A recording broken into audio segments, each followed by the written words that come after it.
Malayo pa lang ako, dinig ko na ang sigawan nyo dito. Ano to? Palengke? You are not respecting the premises of this company. Ano ba talagang nangyayari dito, ha? At sino itong babaeng to? Ito. Bagong janitress po yan dito. Halika kayo sa...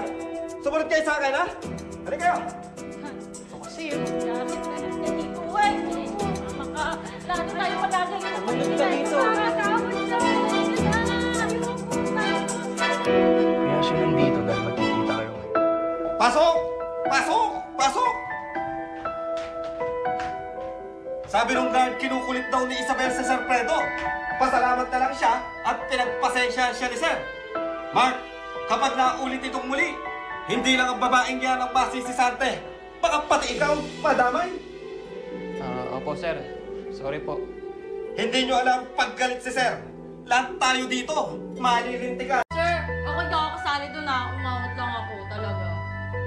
Sir, hindi na ho mauulit. Sinisigurado ko.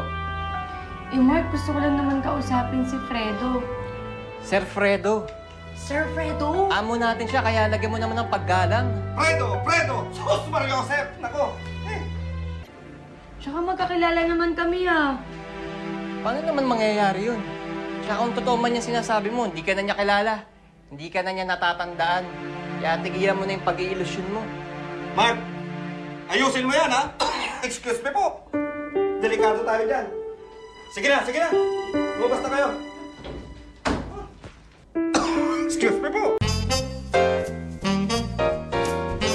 Sa puso, yan na po ang pinakamaraming parangal. Excuse me po.